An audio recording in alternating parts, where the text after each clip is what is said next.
Okay, good day sa inyong lahat mga ka-vlog TV. Welcome back again to my channel. So it's me, June Rod. Isang makabuluhang vlog na naman ang gagawin natin ngayon. So share ko sa inyo yung pagpapalit natin ng battery ng ating motor na Honda Click 125i version 2. So ano yung mga naging indication ba't ako nagpalit? Gaano katagal yung battery ko bago ako nagpalit? At saan ako nakabili ng battery at anong brand yung ipinalit natin? Okay, so stay tuned kayo. Huwag kayong mag-skip. Panoorin nyo mula hanggang umpisa hanggang matapos, so para may matutunan kayo sa video na to, especially sa mga rider dyan. So umpisahan na natin, wag na natin patagalin guys. Okay, so ito yung panel board ng Honda Click natin nung hindi pa tayo nagpapalit ng battery. So parang normal lang siya, nasa 12 point something lang siya yan.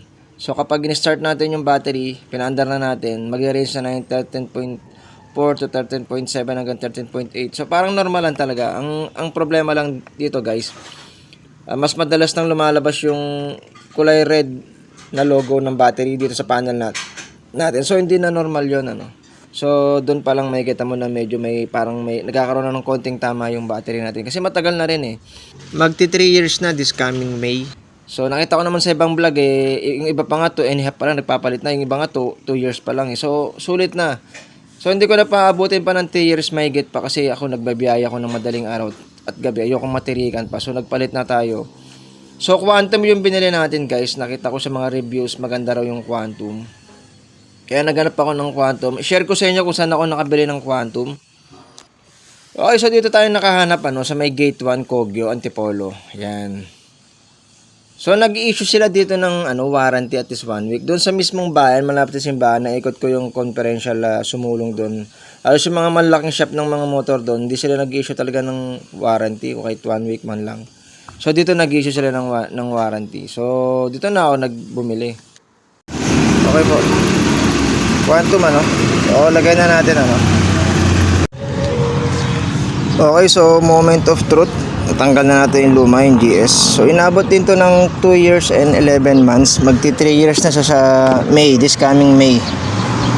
So, pero okay pa siya guys, hindi pa niya ako tinitirik So pinalitan lang natin.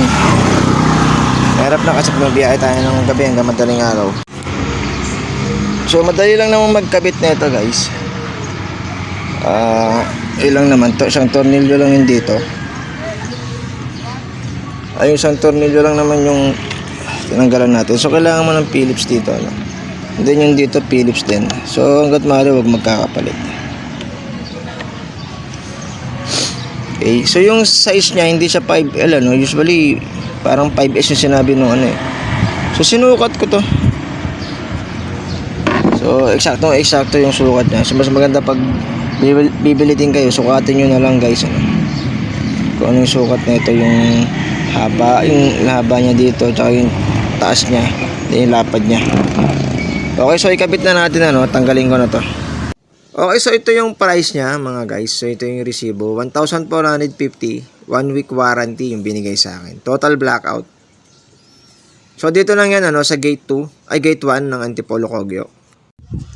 Pala mga katropa, share ko nga pala sa inyo. Kapag bibili kayo ng bagong battery, make sure lang na ipatest nyo muna or iparead nyo sa voltmeter yung battery. Kailangan magre-range siya ng at least 12.5. Yun lang yun, simple lang, 12.5. Kailangan mag-read siya ng 12.5. Huwag bababa doon mga guys Kasi bago yan kailangan yun at yun ang papatak doon, 12.5 something. Okay. Then hingi ka ng warranty at least 1 week, pwede na yun, the best na yun. Kasi karamihan ng mga shop dito sa Antipolo hindi nag-i-issue ng warranty kahit 1 day, wala So 1 week okay na yun.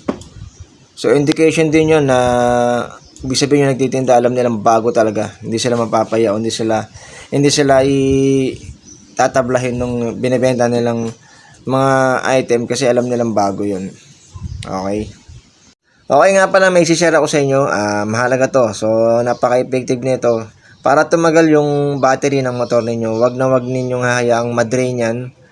So kapag nagpaandar ka ng motor mo, make sure lang pati yung makina paandarin mo.